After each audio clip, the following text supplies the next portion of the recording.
امریکہ کے نئے chairman joint chiefs of staff general Martin Dempsey عراق کی 2 جنگوں اور افغانستان کی جنگ میں بھی خدمات انجام دے چکے ہیں۔ انہوں نے ایک ایسے وقت میں امریکی فوج کے سربراہ کا عہدہ سنبھالا ہے جب امریکی حکومت دفاعی شعبے میں $450 ارب کی کٹوتی کے لیے کوشش کر رہی ہے۔ مستقبل میں امریکی فوج کا ذکر مختلف الفاظ اور جملوں میں کیا جائے گا، مگر انحطاط پذیر ان میں شامل نہیں۔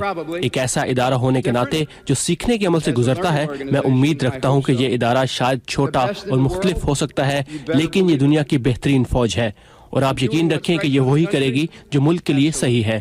امریکہ کے دفاعی حلقوں میں جنرل ڈیمسی کو ایک کامیاب کمانڈر، دانشور اور دفاعی حکمت عملی کے ماہر کے طور پر قابل احترام سمجھا جاتا ہے، ایک افسر جو میدان جنگ کا نقطہ نظر واشنگٹن کے پالیسی سازوں تک پہنچاتا ہے۔ ماہرین کا کہنا ہے کہ اس وقت اس بات کی اہمیت اس لیے بھی زیادہ ہے کہ امریکی فوج پچھلے 10 سال کی مسلسل جنگ کے مرحلے سے نکل کر ایک نئے دور میں داخل ہو رہی ہے، جس میں اسے اپنے آپ کو نئی ضرورتوں کے مطابق ڈھالنا ہوگا۔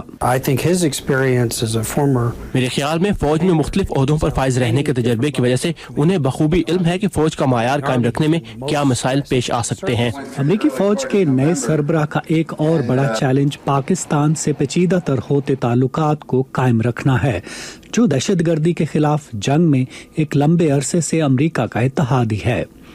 حالیہ کچھ عرصے میں دونوں ممالک کے درمیان تعلقات میں آنے والی کشیدگی دور کرنے کی کوششیں جاری ہیں، مگر ماہرین کا کہنا ہے کہ تعلقات کو معمول میں آنے میں ابھی وقت لگ سکتا ہے۔ امریکی فوج کے سبکدوش ہونے والے سربراہ ایڈمرل مائک ملن نے افغانستان کی حفاظت کی ذمہ داری اس کے اپنے اداروں کے سپرد کرنے کو مارٹن ڈیمسی کا سب سے بڑا چیلنج قرار دیا ہے۔